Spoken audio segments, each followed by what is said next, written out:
Good morning, students. Again, I am with you with the remaining portion of US hegemony in world politics. Today, I will put before you three understandings by which we will calculate the superiority of America, I mean the US, in the world politics. So first, that is your hegemony as hard power. Students, you should know that sometimes the hard power indicates that the power which is utilized to dominate on the world politics. So first, I would like to go through the classical Greek meaning of hegemony. It refers to the dominance of a particular Athens state on other city-states. It means it was established relationship, military balance. According to classic Greek meaning. Now, we have to calculate कि क्या America का dominance military के दृष्टिकोण से क्या पूरे विश्व पे उसका कंट्रोल है। तो कहीं ना कहीं सेकेंड वर्ल्ड वार के बाद और सोवियत रूस के स्प्लिट होने के बाद the sole power, the only power was with USA, and hence we have come to know.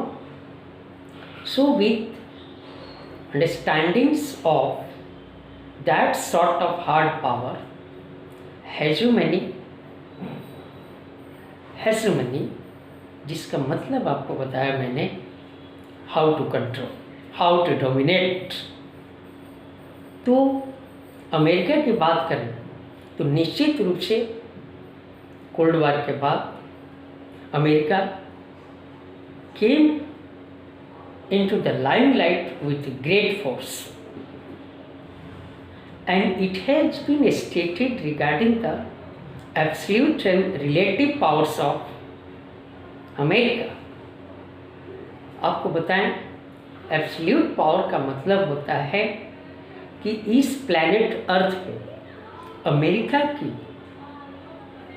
इतनी पावर है कि वो बहुत कम समय में एक्यूरेटली और घातक रूप से दुनिया के किसी भी पार्ट में वो जा सकता है। मीन्स तो ये शो करता है कि उसके पास एब्सोल्यूट पावर है। और सबसे बड़ी बात है कि एब्सोल्यूट पावर होने के लिए, द ओनली पावर होने के लिए ये भी दिखाता है कि आपकी कैपेसिटी क्या है। तो जो एक्यूरेटली दुनिया के किसी भी पार्ट में जा सकता है, अटैक कर सकता है।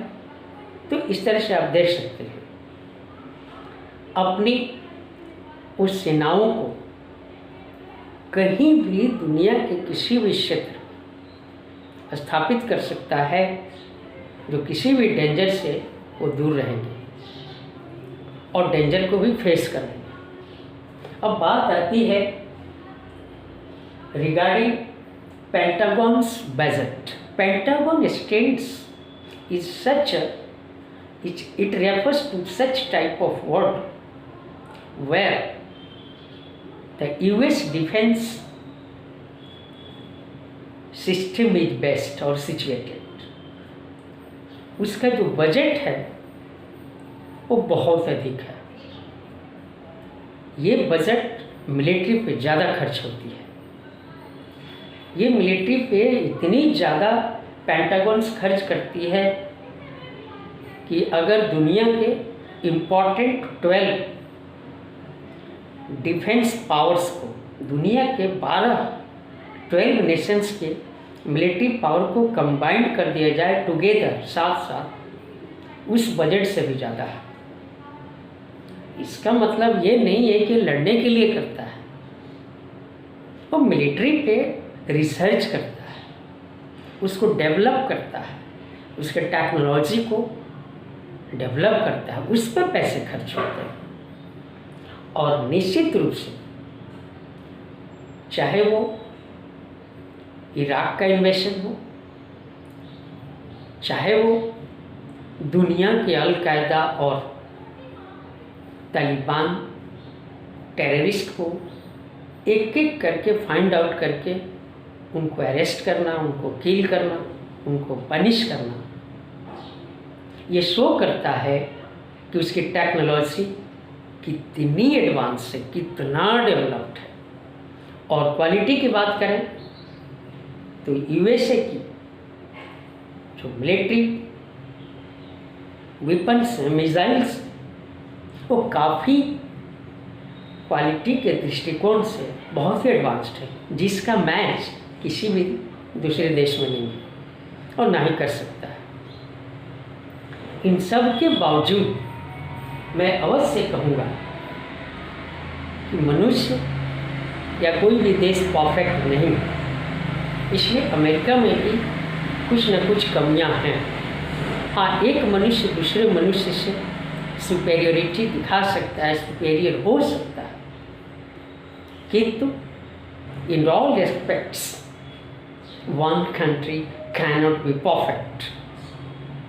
इन दिस रिगार्ड एग्जाम्पल्स है इराक पे अमेरिका का इन्वेशन, अमेरिका का अटैक, ये शो करता है कि निश्चित रूप से वहाँ के लोगों को, वहाँ के गवर्नमेंट को अमेरिकन अटैक में काफ़ी लॉस हुआ, वहाँ के प्रॉपर्टी में लॉस हुआ। लेकिन जो कोलिशन फोर्सेस थी उसके सामने वहाँ के लोगों ने अपने आप को आत्मसमर्पण नहीं किया, वहाँ इंसर्जेंसी बढ़ी और कंबाइंड फोर्सेस के सामने अपने आप को उन्होंने सबमिट नहीं किया, अपने को आत्मसमर्पण नहीं किया, बल्कि इंसर्जेंसी वहाँ पड़ गई, प्रदर्शन हुआ इनके खिलाफ। तो ये कहीं ना कहीं अमेरिका इराकी पीपल को पैसिफाई नहीं कर सका, सेटिस्फाई नहीं कर सका। तो ये शो करता है कि कहीं ना कहीं उसमें भी इसकी वीकनेस है। इसके साथ साथ जो भी उसने टेरिटोरी को, जो भी लैंड को उसने ऑक्युपाई की, उसको सही ढंग से गार्ड नहीं कर सका। इतिहास गवाह है, it is the proof from history that in during time when there was imperialism spread throughout the world, ये imperialism का टास्क क्या था? लोगों के उस देश पे, जिस देश पे इनका शासन होता था, सबजगेट करते थे, कैप्चर करते थे। इनका मात्र टास्क कुछ थे, किस तरह से इनको पॉलिटिकली ह्यूमिलिएट करो, इनको डेटर करो, इनको पनिश करो, और फिर पॉलिसी। यहाँ पॉलिस का मतलब है उसको गार्ड करो। लेकिन जो ऑक्युपाइड थे टेरिटरी और वैसे आइलैंड और देश जिसको इसने इम्पेरियलिस्ट ने ऑक्युपाई किया, उसी तरह से अमेरिका ने जो ऑक्युपाई किया उसको सही ढंग से गार्ड नहीं कर सका। इसमें तो ये अगर हम US hegemony with hard power point of view से देखें तो लगता है कि कहीं ना कहीं उसमें भी कमियां हैं, लेकिन वो सुपर पावर है। अब आते हैं आपके next topic, hegemony as structural power. इस हेजेमनी एज स्ट्रक्चरल पावर के माध्यम से जो कंप्लीट हार्ड पावर से डिफरेंट है। आपको बताऊं, इसमें स्ट्रक्चर की बात है। स्ट्रक्चर से रिलेटेड मतलब है कि आप क्या क्या इंस्टीट्यूशंस डेवलप करते हैं। जैसे अपने किसी स्कूल में इंफ्रास्ट्रक्चर होता है, किसी देश में मेडिकल में इंफ्रास्ट्रक्चर होता है, उसी तरह से स्ट्रक्चर की बात करें तो अमेरिका की सबसे बड़ी बात है कि इसने डेवलप किया कि ओपन मार्केट होना चाहिए वर्ल्ड ट्रेड के लिए, वर्ल्ड इकोनॉमी की डेवलपमेंट के लिए। लेकिन इसमें एक powerful hegemon means dominant, fully dominant on world politics, to guide, to circulate, to regulate the very open world trade और इकोनॉमी। इसके लिए ज़रूरी है। तो ये इसका सेटअप किया हुआ है कि अगर इकोनॉमी को हम ओपन करेंगे तो ट्रेड हमारा डेवलप होगा। लेकिन इसके लिए एक डोमिनेंट पावर की ज़रूरत है। क्यों ज़रूरत है? कि यदि अगर डोमिनेंट पावर नहीं होगा तो वैसे कॉम्पिटिटर्स, वैसे देश वो भी इसका बेनिफिट्स लेने लग जाएंगे विदाउट पेइंग एनी सरचार्ज और एनी मनी। तो इसके लिए ज़रूरी है कि एक बड़ा पावरफुल डोमिनेंट नेशन होना चाहिए, जो ये बात जो कहीं ना कहीं अमेरिका इस काम को कर रहा है। सबसे बड़ी बात है कि ओपन मार्केट के लिए सबसे बड़ी ज़रूरी है रूट्स की और सी लेन्स की, जो इंटरनेशनल वाटर्स हैं, जो इंटरनेशनल वेज हैं थ्रू ओशियंस और water must be regulated, must be guided by a sole power, a strongest power in the world. और ये तभी संभव होगा जब सी लेन्स कम्युनिकेशंस सबको डिस्ट्रीब्यूट किया जाएगा। इसके साथ साथ जो समुद्र के जो रास्ते हों जिसके द्वारा मर्चेंट शिप सेल करते हैं, वो आते हैं और जाते हैं, एक्सपोर्ट और इंपोर्ट करते हैं, उनके लिए भी ज़रूरी है ये चीज़ें, उनको प्रोटेक्शन मिले, उनको सिक्योरिटी मिले, उनको कम्युनिकेशन का हेल्प मिले, ताकि किसी भी परिस्थिति में अपने आप को ढाल सके, समझा सके। अब बात आती है कि ना केवल अमेरिका ने पब्लिक गुड्स की बात की, अर्थात उस तरह का डेवलपमेंट के बारे में उसने एटमॉस्फेयर क्रिएट किया कि एक व्यक्ति के द्वारा किसी चीज़ की आवश्यकता की पूर्ति हो जाती है तो उसका कर्तव्य बनता है कि अन्य गुड्स जो हों वो मार्केट से, वो दुनिया से ख़त्म नहीं हो, क्योंकि आपने तो यूज़ कर लिया, दूसरे को भी यूज़ करने का वो चीज़ें उनके पास रहनी चाहिए, वर्ल्ड के पास या किसी व्यक्ति के पास या किसी देश के पास रहनी चाहिए। इस तरह की बातें उसने डेवलप किया। तो इस तरह से आपने देखा कि उसने सी रूट्स को अकेले अपने दम पर उसने डेवलप किया और कैसे नॉवल पावर को अपना बढ़ाया। आपको भी पता है सेकेंड वर्ल्ड वॉर के बाद जो इंग्लैंड का जो नॉवल पावर था वो समाप्त हो गया, लेकिन जिस तरह से इंग्लैंड उस रोल को प्ले कर रहा था नॉवल मिलिट्री के दृष्टिकोण से, वही रोल प्ले करने लग गया यूएसए, यानी नॉवल पावर अपनी बढ़ाई और इंटरनेशनल जो वाटरवेज हैं और जो सी लेन्स कम्युनिकेशंस हैं उसको भी डेवलप किया और उसको गार्ड किया, सिक्योरिटी दिया। अब बात आती है इंटरनेट की। ये अमेरिका है जिसने इंटरनेट को ईजाद किया। इस इंटरनेट के माध्यम से जो आप रोज करते हो www, वर्ल्ड वाइड वेब, जो वर्चुअल वर्ल्ड को रियल वर्ल्ड में बदल दिया, इसने इस तरह के कार्य किए। इंटरनेट का मेन उद्देश्य था अमेरिका में इस तरह का प्रोजेक्ट उसने स्टार्ट किया ताकि अपने मिलिट्री के पावर को डेवलप किया जाए, उसको एडवांस किया जाए और अधिक से अधिक उसके पास इंफॉर्मेशन और कम्युनिकेशंस का मीन्स मिले ताकि वो डेवलप हो। तो इस तरह से हम कह सकते हैं कि इंटरनेट पे उसने बहुत वर्षों पहले काम करना शुरू कर दिया था, जिसका लाभ आज पूरे दुनिया के लोग उठा रहे हैं।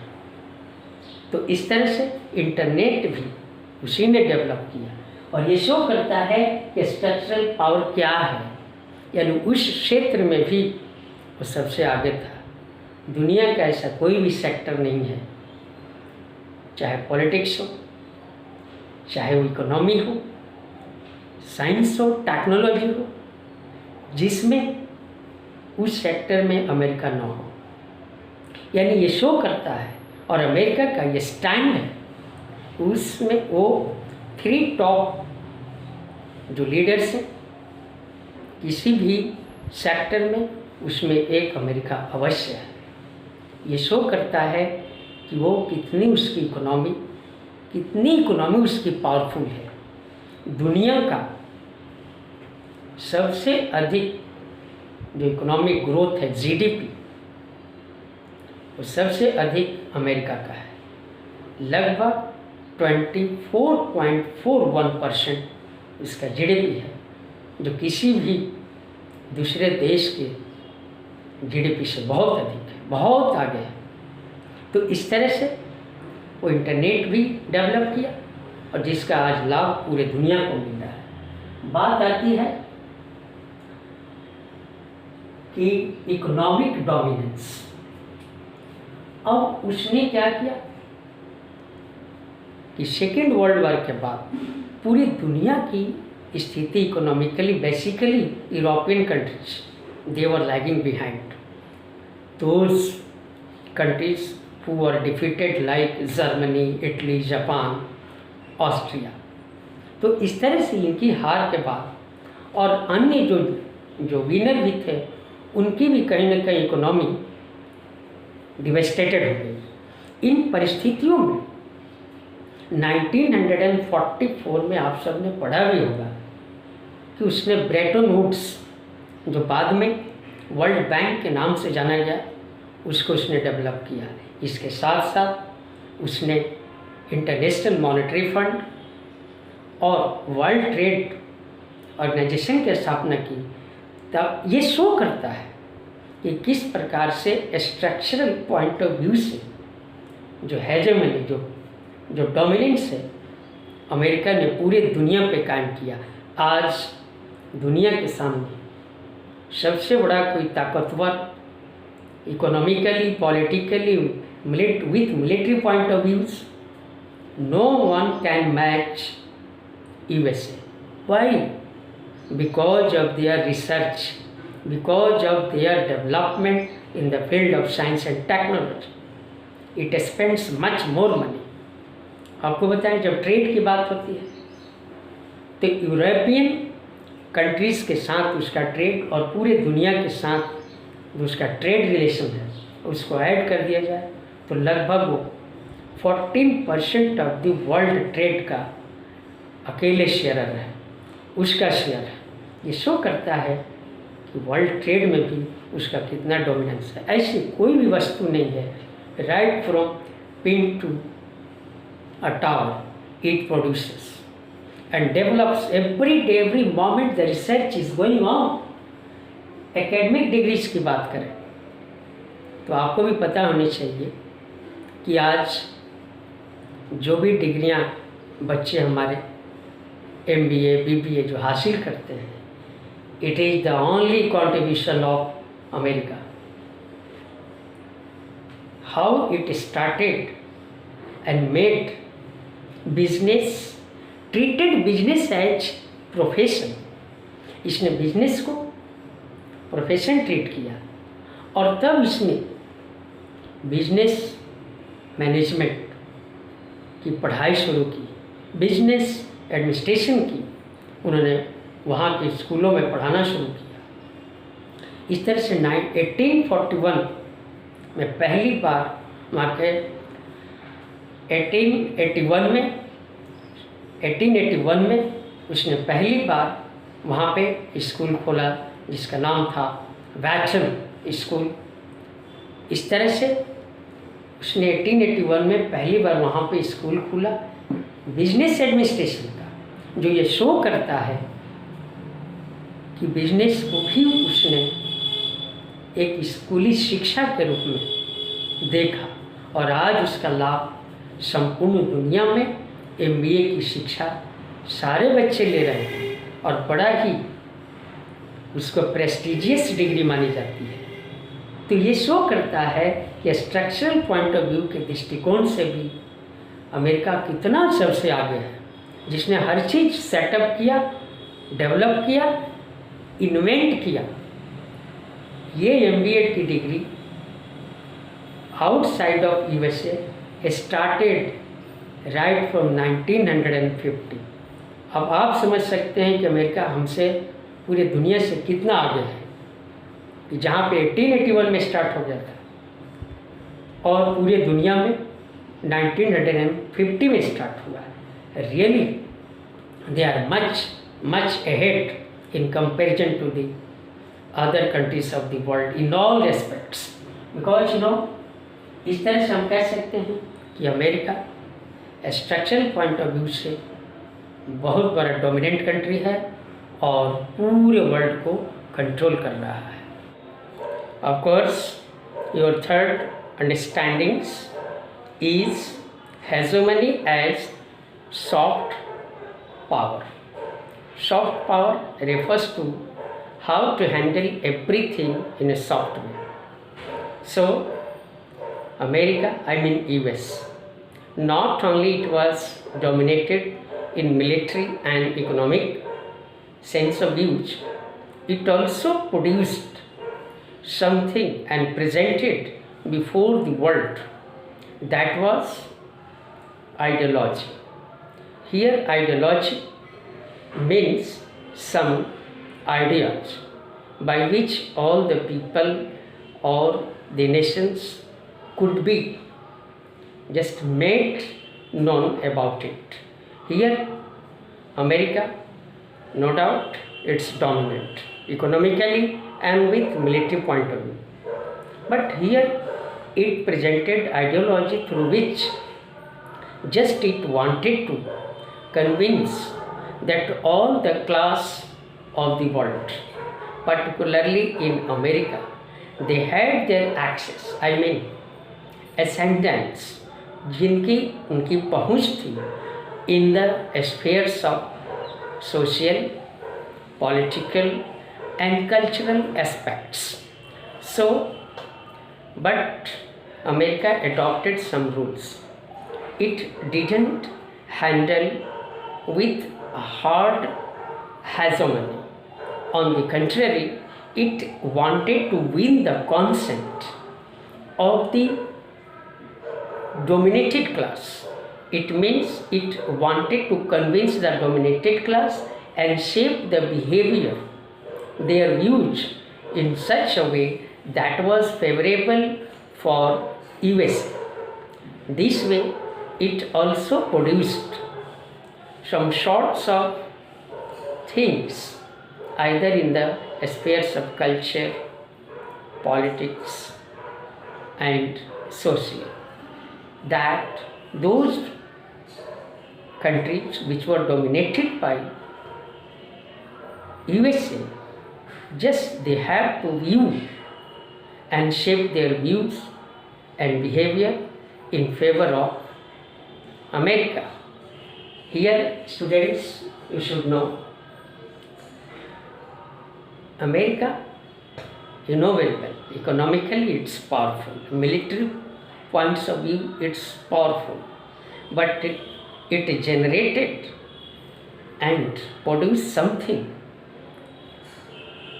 throughout the world, and particularly America, where each and every individual would develop his or her talents and enjoy life. So it provided each and everything that was suitable for the development of its people. Here in 20th century, it created such an atmosphere in America that it showed the dominance of cultural aspects of America throughout the world. Here, there is no part of the world where the cultural influence, सांस्कृतिक प्रभाव America का ना देखा जाता हो।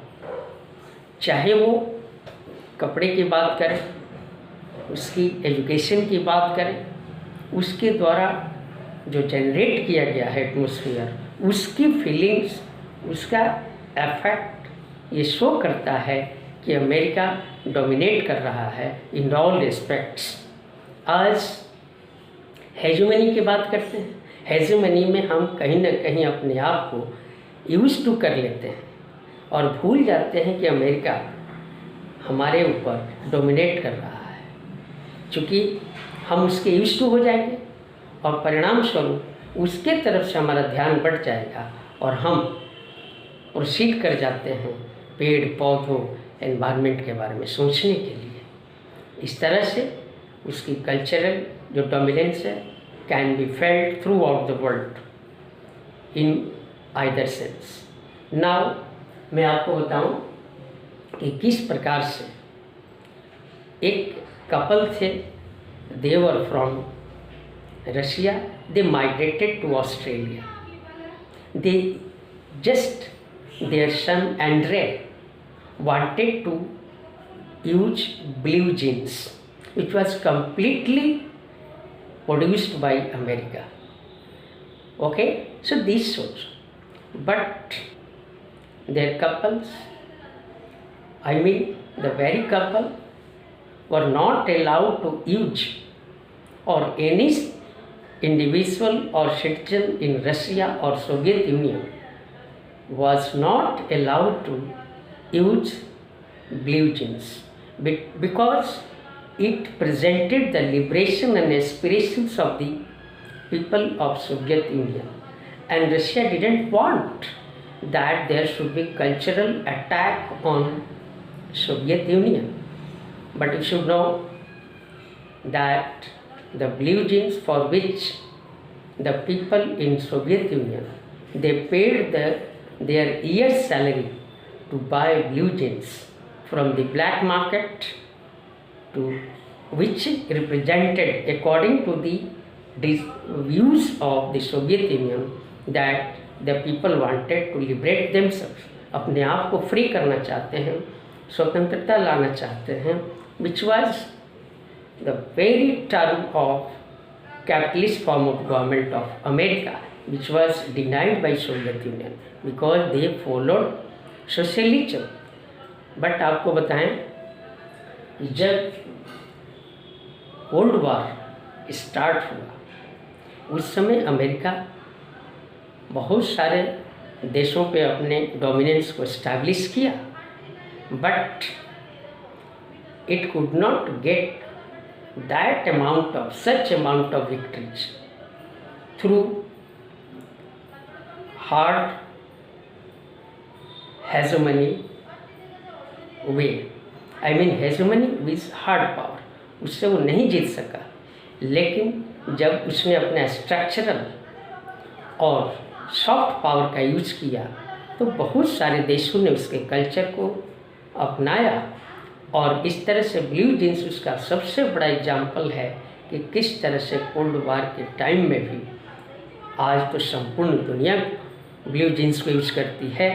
इस प्रकार से हम कह सकते हैं कि अमेरिका का डोमिनेंस एस्टैब्लिश हो गया है through out the world, but with soft power. Okay, thank you.